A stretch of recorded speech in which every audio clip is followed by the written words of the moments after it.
Hello and welcome. My name is Josh Singh. I'm your host of the Racial Healing Podcast. Welcome. I'm really glad you're here. I started this podcast because I had to do something. I struggled for a long time to figure out what to do about racism. I've always been an ally. I've done my own work around overcoming my own pain and trauma around racism. And I've always known that that is not really enough. So I started this podcast for people to share their stories, to be heard, and for you, the listener, to witness those stories. And my hope is that we can all heal our hearts and our souls from listening and being part of this podcast together. So thank you for being here. Please consider subscribing, and I hope you enjoyed today's interview. Hey, Ronnie. Hi. How are you? I'm well. How are you, Josh? Thanks for coming over. Thanks for having me. Absolutely. It's good to see you. Good to catch up. Yeah, you too. Yeah. It's been way too long. I know. So you're at University of Michigan? I'm at the University of Michigan. Wow. Stressed out doctoral student. Stressed out doctoral student. And you're finishing up your classes, I hear? This is my last year of coursework. Wonderful. And then I should be defending my proposal and a candidate by the summer. Wonderful. And what's going to happen after you're all done and you're Dr. Rios? Doctora Rios? Doctora. Uh-huh. I'm interested in doing policy work and getting to know more about how policy is made related to higher education and the role that educators actually play or don't play. And Actual educators. Yes, I consider myself an educator. Mm-hmm. So as someone who's been doing this work for about 14 years, I'm just learning about policy now and how policy is made. Mm-hmm. And so I want to have a bigger role in that. So probably look for some work in the Department of Education and then see where I land in higher ed overall. Mm-hmm. University president at some point. I like it. Yeah. Sounds about right. You said this work. What is this work? I've been doing this work for 14 years.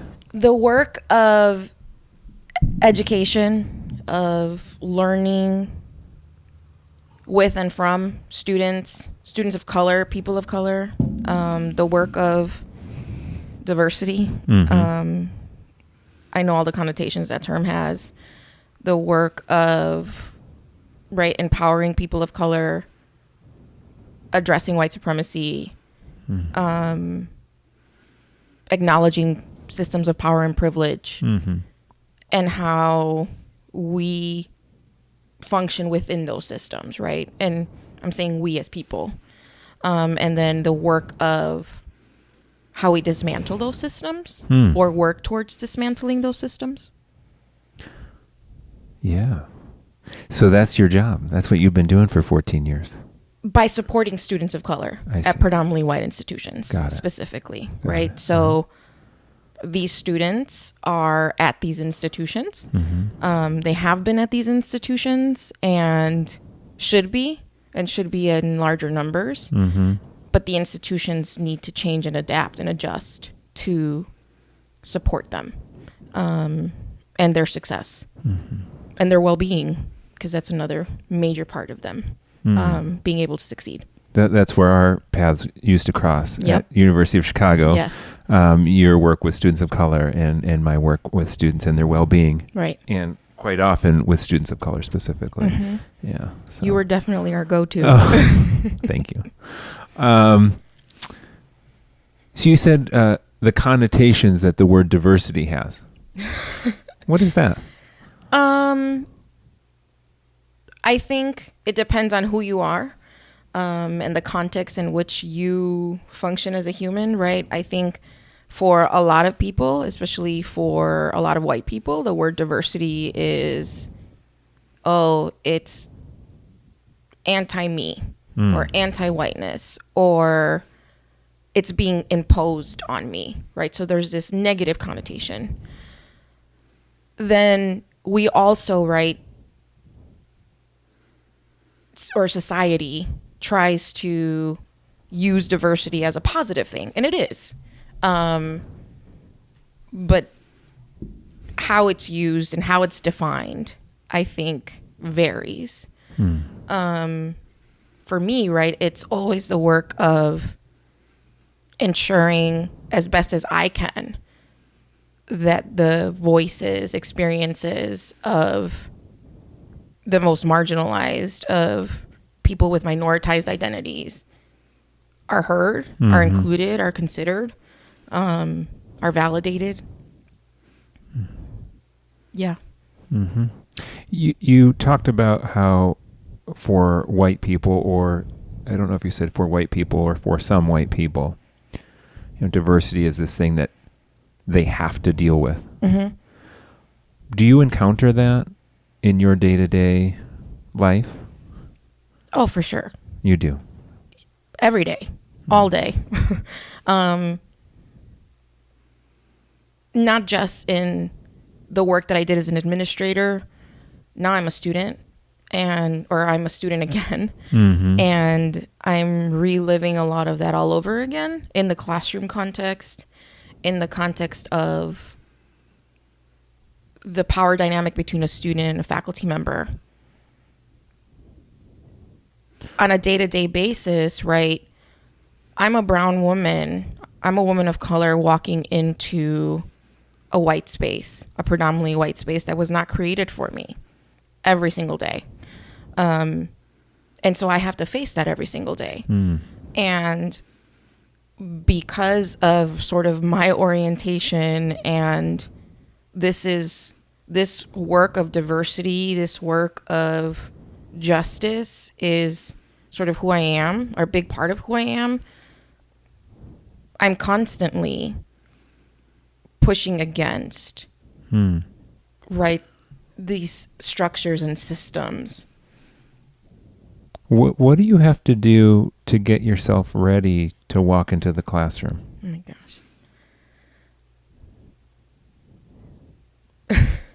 It varies. I would say it on any given day. Sometimes it's I'm going to put on my armor, right? Whether that's lipstick, big earrings, a certain shirt, right?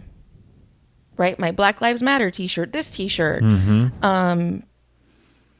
something that's visibly representative of my ideals, my values, the things that I care about and the things that I fight for. Some days I don't think about it. I just go and do. There are days where I choose, or where I think I'm really tired. Today's not going to be one of those days, right? One of those days where I'm going to speak up or think about this, although I'm always thinking about it, right? But not actively do so. So I don't know that there's any one way to prepare, or that I prepare. Yeah. Lipstick. Yeah. Tell me about that. So it's interesting because I was raised, my mom always said to us, it's always better to be overdressed than underdressed, right? And a big part of that, I think, came from them having very little, but always looking pristine, right? As pristine as they could. And once I got into the working world, and I'm talking about like high school when I started interning in the summer, I was learning that dark lipstick or red lipstick or red nail polish or big earrings were not appropriate, right? Were not things that women should do in a professional space, or women should wear in a professional space, or they were too loud. And I actually subscribed to that for a long time. And I talked to students about that for a long time and encouraged them to consider those things for a long time. And now it's sort of a form of, I guess, rebellion against that, against those norms that are imposed on us. It's sort of a way of decolonizing the way that I think about things, or resisting these standards that are created or were created by whomever, actually, by the elite, right? By those in power for all of us. And if that's not who I am, that's not who I am. So I'm going to show up as my full self. And if my full self that day is a really bright red lipstick, or my really big hoop earrings, or one of the tops that I have that are from Mexico, that's sort of my part of my resistance, part of my resilience, and like part of how I protect myself in some ways. Thank you. Yeah. Can you tell me about your identity? How do you think about who you are? How do I think about who I am? Well, I identify as Latina.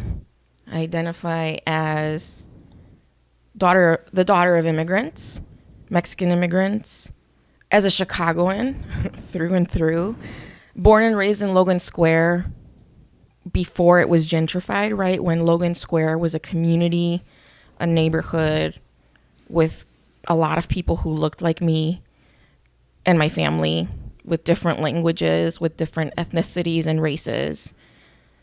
As someone who's bilingual, multilingual actually, language is something that more recently I've been thinking about a lot, and I've started to say that I'm fluent in Spanglish. Because as its own language. Yeah.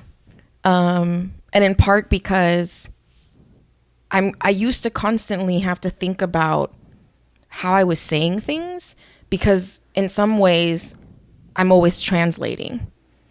And so I learned Spanish first and then English, but I grew up in a family that spoke both languages, right? Both of my parents speak English, but they also speak Spanish, obviously, as their first language. And I always had to choose. And there's this, like in Spanish, we say when someone switches back and forth or says like the slang term or the not sophisticated, uses a non-sophisticated language, that they're pocha or que hablan pocho. And it's sort of derogatory, right? Like it's looking down on a person that uses language in that way. And now I embrace it. I embrace it more because sometimes there are words that I can't think of in English, and the word in Spanish is just a better fit. So why not use it, right? And I've also started to not translate it all the time. So if I'm having a conversation and the word comes to me in Spanish, that's the word that I use. And unless someone asks me what that means, I am not going to just translate it for them. Because that's just how I'm wired, right? And I think that's just the way that language emerges for me. I also consider myself an educator, a practitioner scholar, an agitator in some ways, an accomplice. I used to use the word ally, and I've moved into the word accomplice because I will be your accomplice in resistance and struggle, in right standing up for our shared values, shared interests. How is that different from being an ally? Allyship is very passive, or can be very passive. Right? It could be someone saying, "I stand with you," or having a certain sticker on your door, or having gone through a training and leaving it at that. That can be allyship. Accompliship requires ongoing, constant work, right? And so you never sort of fully learn. You never arrive at, oh, I understand fully what this issue, this struggle is. It's more a recognition of the need to constantly do. More dynamic. Yeah. And it's more active. Yeah. Got it. What is race?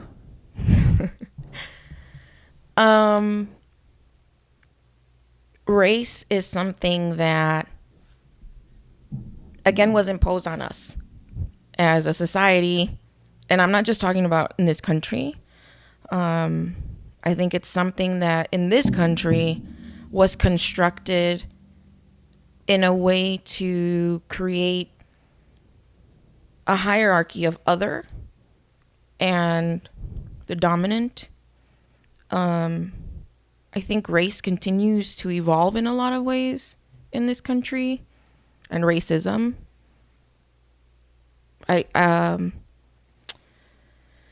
You said that race has been imposed on us. Do you think it's valuable to buy into it? I don't know that we have a choice. And it's not a matter of buying into it, right? It's a matter of recognizing that it's there. Because whether I choose to see it or practice it or not is irrelevant when the reality is that our society is constructed around it in a lot of ways. And those in power continue to use race, right, as a way to preserve their power, and to preserve their privileges, to preserve their wealth. So it's not a matter of buying into, it's a matter of acknowledging, naming it, and then resisting it in some ways. Who is the they you're talking about? Oh my gosh. They is... The reality is that in this country, it's wealthy white men, right? It's because those were... since the inception of this country, right, white trespassers came here and decided, I want this land and all it has. I don't care who's already here. I'm claiming it, and now I have power over it, right? And so as other communities were either brought in forcefully through slavery or migration or immigration, it was affluent white people, affluent Europeans who created it, right? And who othered non-whites. Yeah. So that's what I'm talking about. That's the they. That's the they, right? And it's the when I asked you that, you said, "Oh my gosh." What was going on inside your body, in your mind when you thought about answering that question? I always feel like people will... I think about how people will respond to my response, right? And so I feel some anger, I feel some anxiety, some discomfort, but also some like rage or so more intense than anger. Yeah, in terms of like being able to say and wanting to say, right? It started at the inception of this country, but now it's rich white people who run corporate America, who run our government, who run these systems that they intentionally created to oppress non-whites. So you said you imagine people's reactions. Mm-hmm. What do you imagine? I mean, talking about whiteness makes a lot of white people uncomfortable. Talking about power and privilege makes a lot of people uncomfortable, right? And so I imagine the eye rolls. I imagine the labeling of me as a social justice warrior, which I proudly embrace. Those are some of the things that I think about. What do you do with your anger? Well, I go to therapy all the time. once a week and have been for a long time. And does that help with your anger? Oh, absolutely. How does therapy help with your anger? So getting to talk to someone who didn't experience what I did, right? But who's just listening to my perspective of it. And who, well, at this point, right, knows me well. And can say to me, that's a justified feeling, and you're right to feel that way. So there's this validation that happens that makes me understand, okay, I'm not crazy to be reacting this way, or to be feeling this way about this situation, or about reading this article, or about that conversation that happened in class, or about what I just saw walking down the street, or about the current people in the White House, right? So it's talking through it, talking about it. In large part, it's, just her telling me, no, you're not crazy. That really did happen to you. You're not making that up in your mind. It's striking and sad to hear you think you're crazy. Yeah. I might cry. The first time I felt that way was actually when I moved to Michigan and started my PhD program. And I met this master's degree student who I became really good friends with and who I love.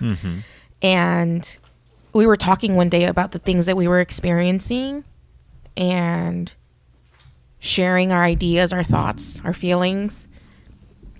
And she was like, yeah, and then they make me feel like I'm crazy. And I was like, yes, that's exactly how I feel. She's like, but we're not crazy. These things are actually happening. Those conversations occurred. That person, that faculty member, that colleague, that cohort mate did say that. Right? And I've probably since high school have seen things from a very racialized lens, and I see race and racism and the role that it's playing in a lot of things. That's just a lens that I consistently wear. And at times I feel like, am I in too deep in thinking about this, and that now I see it everywhere, even where it's not. But I'm not crazy. It's actually happening. So when I initially talked to you, I don't want to move. do you want help? It's okay. Okay. I told you this will be a personal interview. You know, I'm a therapist myself. Yeah. What made you decide to do this? It's important for us to talk about race. It's necessary. It's necessary to understand how race, how racism, how power, how privilege, how inequities affect people in their everyday, normal lives in ways that a lot of people don't even realize. I mean, frankly, in some ways, in ways that I hadn't really thought about. I knew when I was doing multicultural affairs work in higher education that that's what I was doing, right? So there was this structure that I was in that made sense, that I was constantly thinking about this. Then I moved into being a student, and yes, I'm in a higher education program, but this is still something I'm constantly experiencing and seeing and living in ways that I had never really paid attention to necessarily on a consistent basis. You've become that student that you had been advising. Yeah. The student that I can't believe I'm in graduate school again. You started to say something, the student that and then you stopped. What were you going to say? The student that I used to help coach through these situations, right? I'm now that student. And I actually keep in touch with a lot of my former doctoral students who are now professors or doing amazing things. And I sometimes say to them, why did you ever listen to me? I didn't know what I was talking about. I didn't. Because living this and going through it, I think, is something that unless you do it, you may not necessarily understand all of the nuances. Can you give an example of one of the nuances you've learned from being a student? The showing up and in a class conversation where you're talking about, say, financial aid. And you might be one of 2 people of color in the class. Maybe there's 10 people. But no one brings up generational poverty and how generational poverty was created and why certain communities have greater financial need. No one names Black communities, brown communities, indigenous communities. And then you walk away, and I remember students at U Chicago coming to me and saying, and no one said anything. And then them feeling like, and I couldn't be the only one to say it because then I'm the angry person of color, or because if I develop that reputation in my program, it can right, have these consequences down the road. Fortunately for me, I don't necessarily, not that I know consequences exist. So you must have known that is a thing that happens. I did. But you're learning something different going through it. Yes. What is that piece? What it feels like to go through it. What it feels like. What the experience actually is. Yeah. Right? And then being left to sort of your own devices to figure out what that means and to make sense of it and to process it and to deal with it. And then to move past it or from it. Yeah. So what have you found has been helpful for you? And not just in getting through the moment. Well, maybe let's start there. What has been helpful for you in getting through those moments and those times where you feel like you're crazy, where nobody brings up race or, generational trauma, generational poverty? Bringing it up, addressing it, naming it. In the setting itself. In the setting, in the moment. That helps you. That helps me a lot. Yeah. I tried not to do that, thinking that was going to be harder for me to deal with or bear. As being the one who is bringing it up. Or who's like constantly, yeah. Yeah. But when I didn't, I was frustrated that I didn't, right? It was harder for me to deal with being silent about it than the work that is involved with naming it and addressing it and making sure that it's part of our conversation and that people are thinking about it, even if they don't naturally or sort of organically themselves think about those things. And that has felt better for you. It feels better. It feels better. It's still exhausting, right? Yeah, there's a huge cost to you. Huge. Yeah. But it was bigger. The cost was bigger when I didn't. What helps you with the exhaustion after bringing it up? What do you do? I talk to friends. Mm-hmm. I said therapy. Mm-hmm. I work out regularly. Mm-hmm. Well, right now I hurt myself. Are you still doing Rumba? Zumba? Rumba's Rumba's a dance. Then I thought Roomba, which is the that's little vacuum Zumba, cleaner. Zumba. You were a Zumba. I was a Zumba instructor. And, right. And I did Zumba actively. So it's not Zumba. There's not a lot of great Zumba places in Michigan or in the environment that I'm in. Yeah. So I'm actually going to this boot camp called A-Train Superfit. She's a woman of color. And she's a Black woman with a team of mostly Black women who are all about, and it's an all women's gym, and who are all about, right, like empowering, encouraging healthy lifestyles for the women who like walk in the door.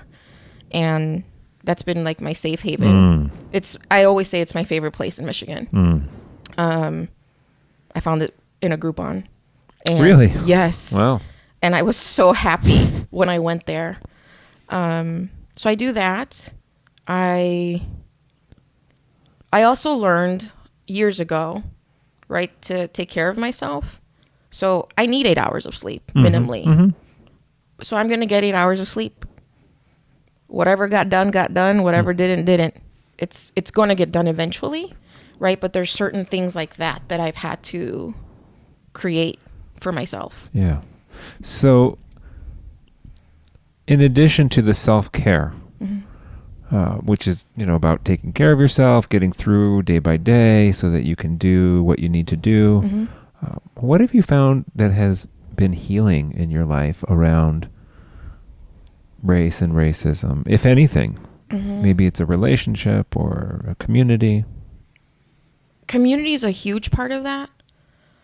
And I'm very intentional about community building because I know it's how I thrive. I need to be around people. I need to be around people who care about the things that I care about, who love me for caring about the things that I care about.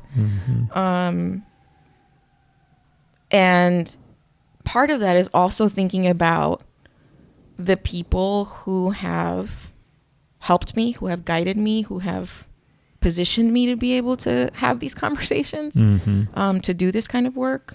Can you tell me about one of those people? Sure. So I was thinking about this a lot, and race became something that I understood better, probably like in the 5th grade, or that I started to sort of experience. But it was in high school that I saw the direct impact to me. And in the sense that I was applying to colleges and I was highly ranked.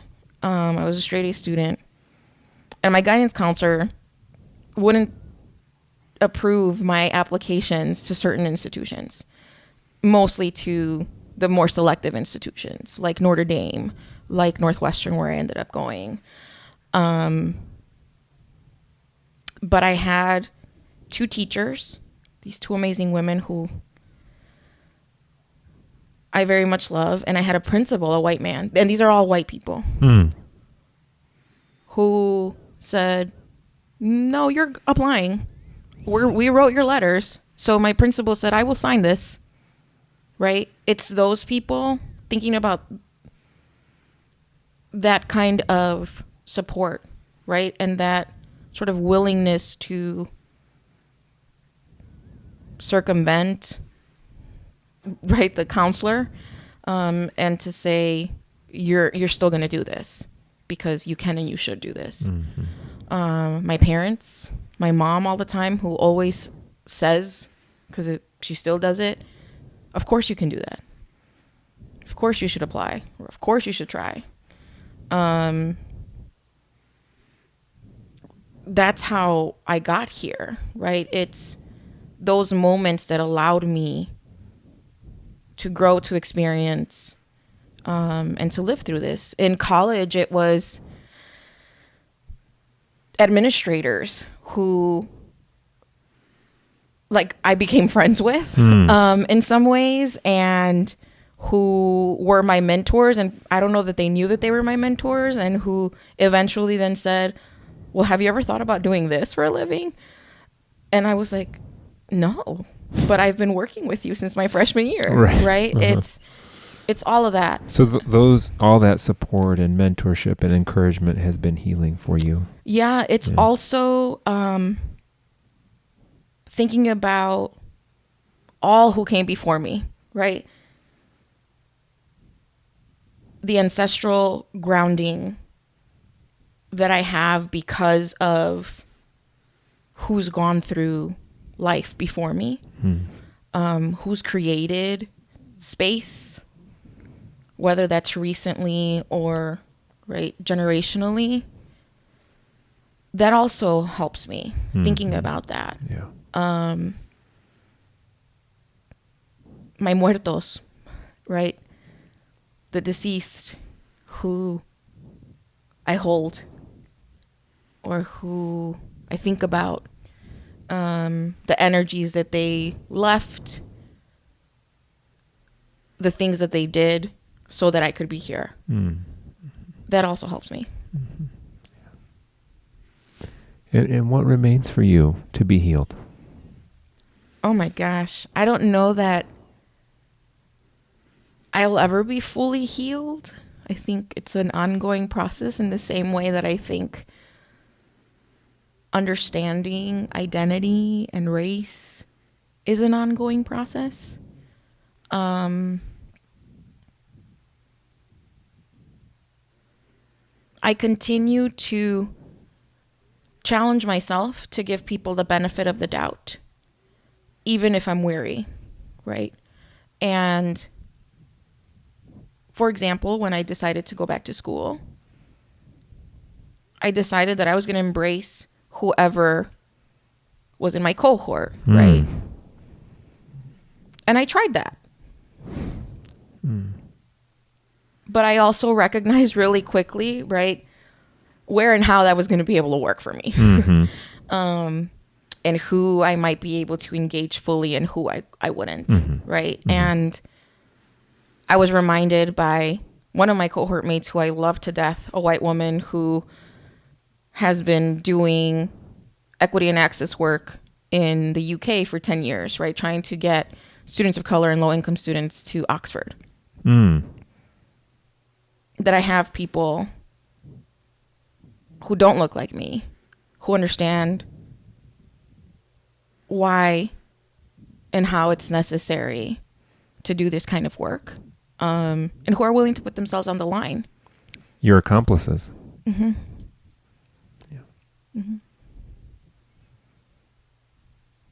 Yeah, my accomplices. So why don't you share your object now? What did you bring?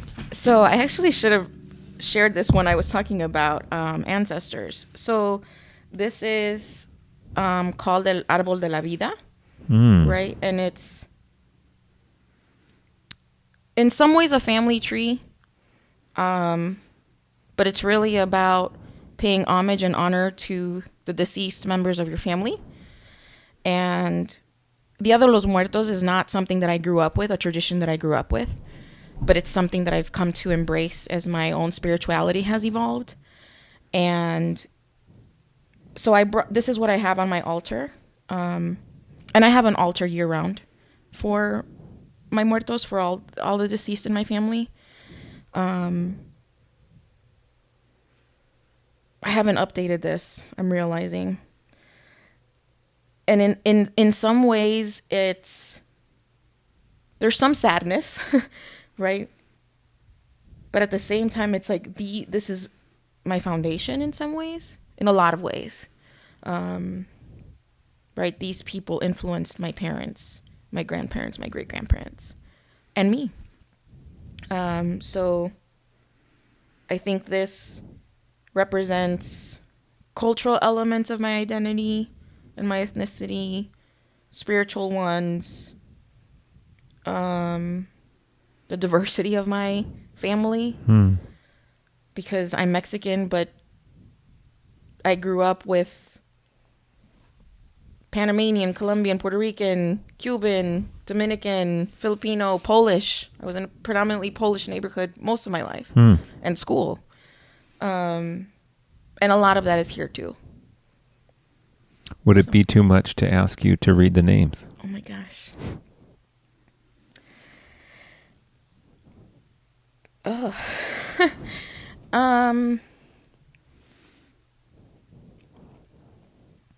Antonio Martínez, María Elena Castañeda, Alejandro Villanueva, María Elena, mi tía Marucha Martínez, Aurora Ríos, Aurorita Ríos, Germán Martínez, Francisco Cruz, Mara Vasco, Pepe Martínez, Candelario Rios, Minerva Rios, Guillermo Rodriguez, Ernestina Chaides, Ranulfo Chaides, Alicia Martínez, Refugio Martínez, Antonio Martínez, and Haley Phelps. Okay, now I need a tissue.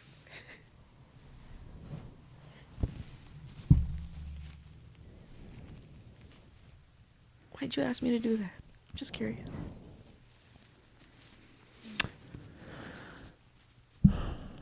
To make me cry. I'm kidding. I wanted to feel your connection with your ancestors. Yeah. And there's many more, right, that I don't know. And so these are people who are your ancestors and others who've influenced. These are not just your ancestors. No, these are all my ancestors. They are all your family. ancestors. Okay, mm-hmm. All family. Thank you. Mm-hmm. Okay. Mm-hmm. Yeah, I wanted to feel that. Yeah. Thank you. Mm-hmm. Yeah, I'm really, really appreciative of you sharing good. that. What about that felt good? Crying. Right? It's sort of detoxing, and it's letting myself feel my emotions. Yeah. Mm-hmm. Yeah. Thank you. Yeah. So I see you have some notes here. And I don't know if we got to everything on your list or all the notes that you took in preparation. But if there's anything else that you want to share, you're welcome to do so. I kind of glossed over this, and I think it's important to acknowledge how I grew up and where I grew up. And that's my neighborhood, my community was always very mixed. Like I said, so many Latinx ethnicities, but also Polish people, Filipino people, Chinese people. And I grew up with that. So I started at a predominantly Polish grade school. And as it diversified, right? So students of color started to come in more and more. Filipino students. I'm thinking specifically of two of my classmates who are Afro-Latinx. And I started to see racism manifest. And that was in 4th grade.